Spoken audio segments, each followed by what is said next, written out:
Part 1 of 6. The stones of the forum remember every whispered tirade, every step along the stone steps, every bow to the altar. But today the stones speak not through chips and cracks, but through the warm speech of voices. Our protagonist is not a hero in full, but a woman whose fate seems inscribed on a vast map of Rome. Rules, prohibitions, secret agreements, love and duty. Her story is not a legend and not a romance, but a real story of people whose decisions wove entire eras into the fabric of the city.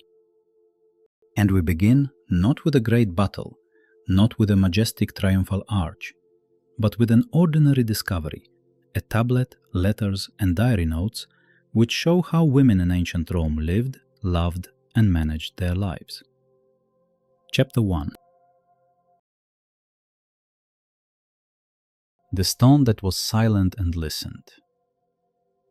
At dawn, the archaeological camp in the heart of the capital seems to wake earlier than the people.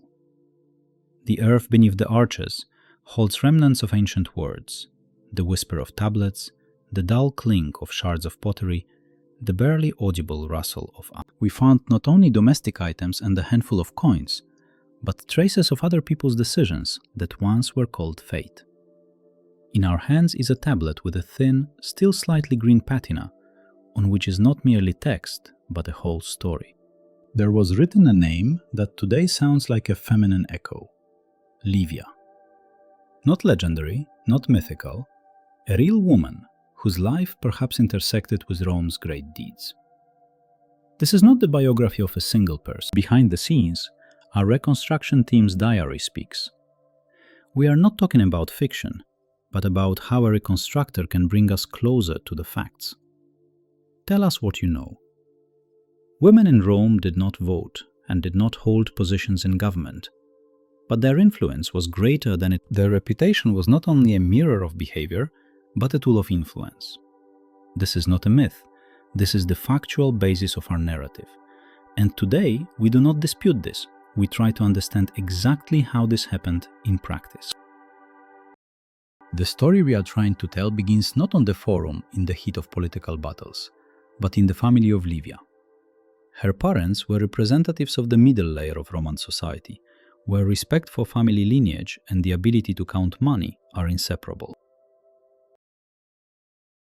Livia grew up between the kitchen table, where household affairs could be more important than discussions of politics, and the halls of the house, where elders taught her to keep her tongue behind her teeth and to keep her word, especially when it came to duty to family and home.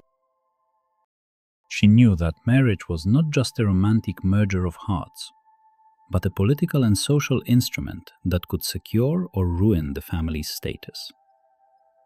In her life, there were no bright scenes of the wealthy arguing in the Senate: love, contract, and money. Livia had to choose to follow the dream of a private life or to walk the path dictated by society and family. Her first marriage, as with many in Rome, was arranged to preserve and enlarge the family name.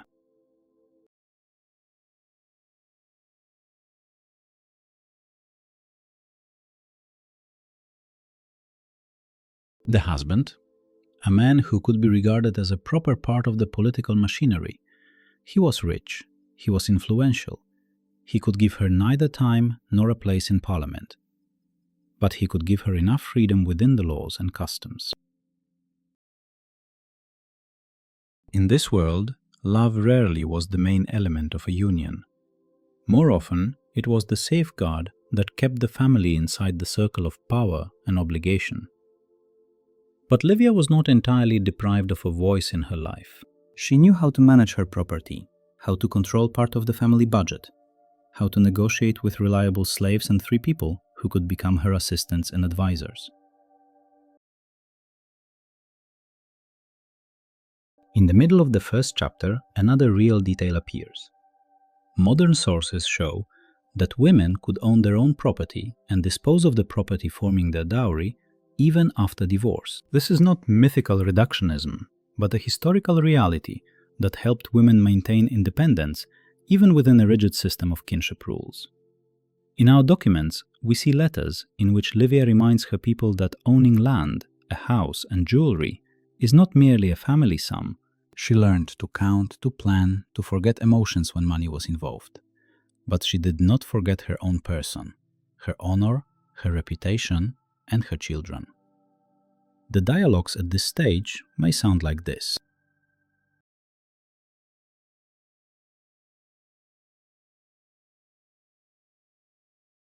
Livia speaks to her estranged husband. Let our affairs be as clear as watering a spring. May every step we take be lawful and justified. He does not always answer softly. Your concerns are too. This is not an ideal picture, but it is real. Livia learns not only to manage money, but also to build a network of trusted people: notaries, merchants, slave artisans, wives and daughters of wealthy families, who could at the right moment support her decisions.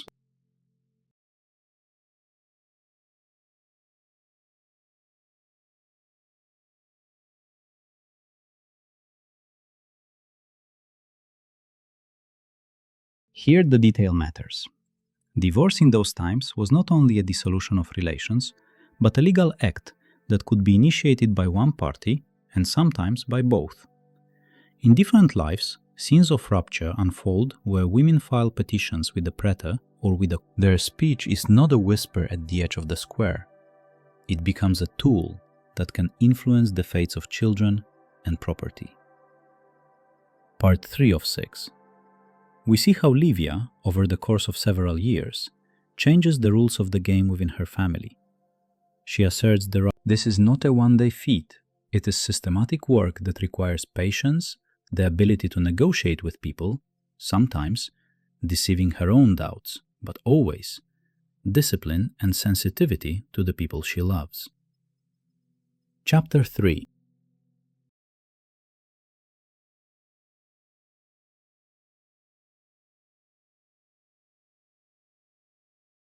Divorce without tears and without shame.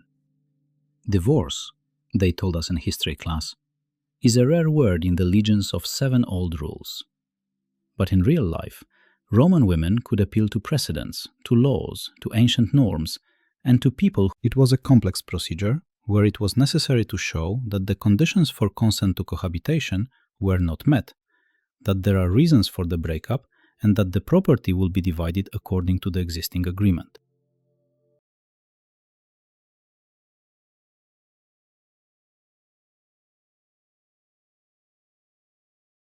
Livia knows the division does not necessarily mean loss, but sometimes a new freedom. She learns to diagnose the conditions under which a divorce can be announced without harming the children. At this moment, we see the strategy she created, not aggressive, but meticulously crafted. She does not go for a sharp rupture. She seeks a compromise. Her speech, in the presumption of peace, this is not toxic love.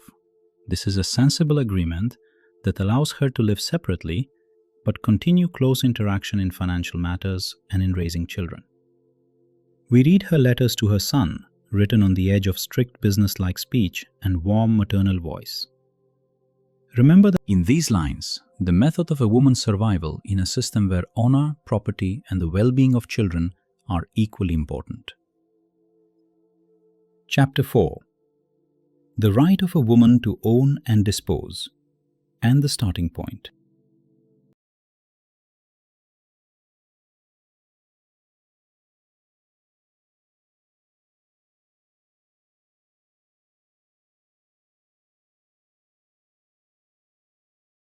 We move to the era when reforms of the imperial period began to change the social landscape. Augustus, reforming marriage norms, the Papian and Julia laws, emphasized monogamy and childbearing, but at the same time left room for women's rights within the framework of family property and powers of attorney. Livia felt deeply. Her role was not limited to the home. Her influence ran through household contracts, through lease agreements, through agreements with cooks, workshops, and builders.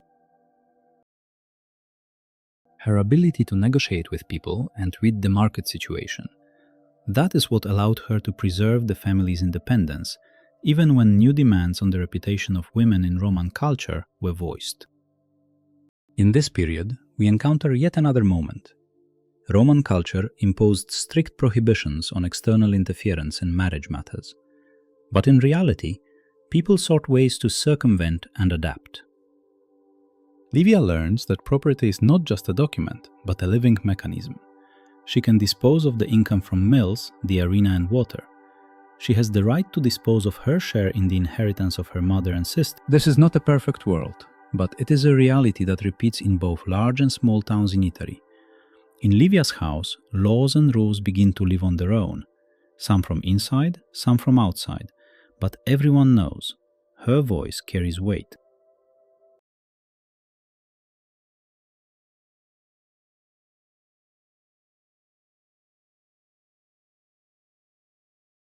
Chapter 5: Influence without the crown, or How to Become a Voice Without Sitting on the Throne. The real life of a woman in Rome largely rested on a network of relationships known as patronage.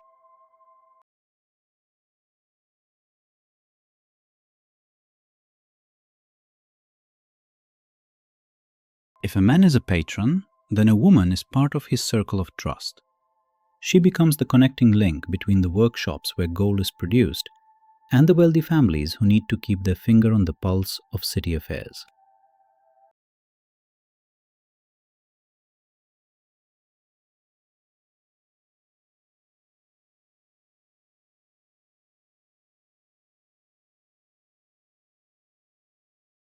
Livia becomes exactly such a connecting link.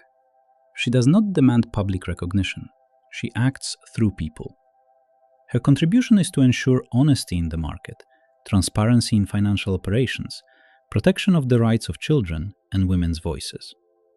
Her dealings are not loud senatorial resolutions, but quiet negotiations. At home in the early morning, at the bargaining table in the marketplace, in the temple of Vesta, where the family path and prayers for well-being are kept. She learns to be patient, to wait, to use the power of words and writing.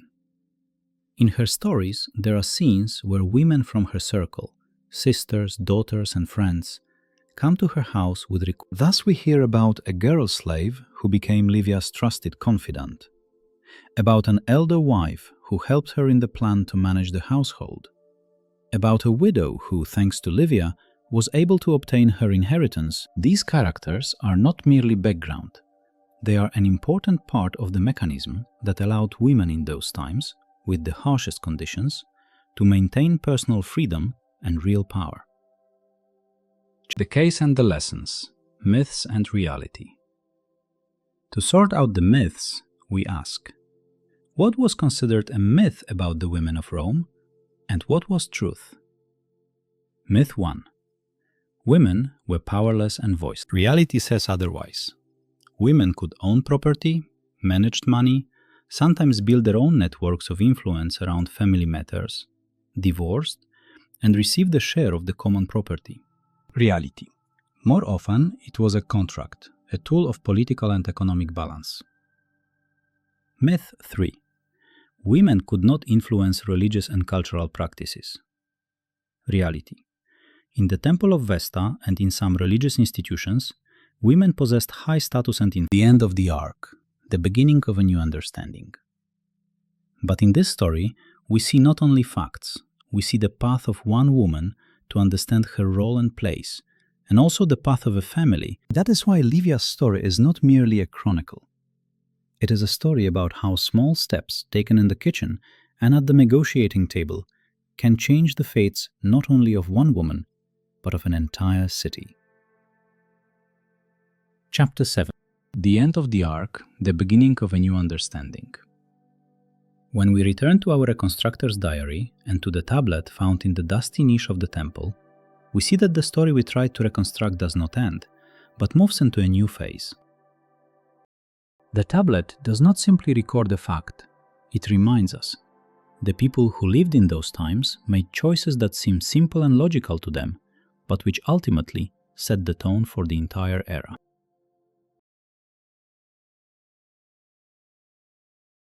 Livia did not become a great political figure. She did not enter the chronicles of the Senate, nor sign the emperor's commemorative charter. She became the voice inside the city that could influence in a peaceful and persistent way. We read the letters left behind after her life, and we see how the subsequent era changed the city. New marriages appeared, new questions of domestic life, new methods of defending ownership.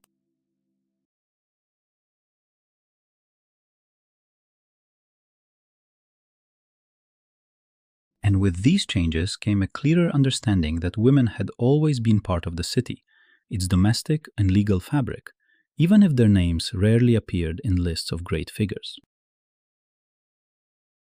The deeper meaning of this story is not in dramatic turning points, but in the fact that every woman, like Livia, could be a pillar of the family and the city, without fanfare or pomp. Epilogue. What we can take today. We build our modern life on a foundation where many things seem obvious, but were not always so. In an era when many have grasped the idea of equality, we forget that the history of women in ancient Rome is not only tales of domestic life and dramatic love stories. It is a history of the right to own, of the right to dispose, the right to be heard where destinies are decided. And if today we speak of women's rights in society and equality, we must remember that such words are the result of a long journey that began in the cities on the banks of the Tiber, where women lacking the right listener, spectator, not merely an observer. You are a participant in this path. You can perceive in Livia's story not so much a romantic narrative as evidence that in any era of human history there has been and remains a need for a person who can manage their home and their future. This is the lesson of an old city that remains modern. And so our tale ends, not with the exact biography of one woman, but with an echo that resonates in every lawmaking act and in every family decision, where someone's eyes look to the future with hope.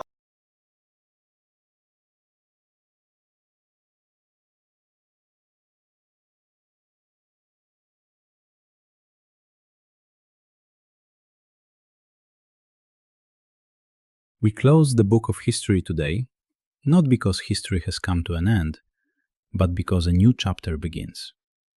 The one where the women of Rome continue to write their truth not on the stones of the Forum, but in every home, in every family, and in every heart. Where the decision 80,000 characters are not merely the length of the text now. This is the weight of history, real, backed by facts, not made up and not embellished. We say, truth and myths about women in ancient Rome are not two opposites. They are two sides of the same coin, which contains within it, and this coin still dutifully turns in the hands of time, while new generations learn to understand what it means to be a woman in a city where rules are written not only by men, but by women, and their decisions ultimately shape history, no matter how hard we try to hide it beneath patina and legends. Thank you for being with us. This tale is the breath of Rome's museums and streets, and it is in this breath that we again and again find meaning.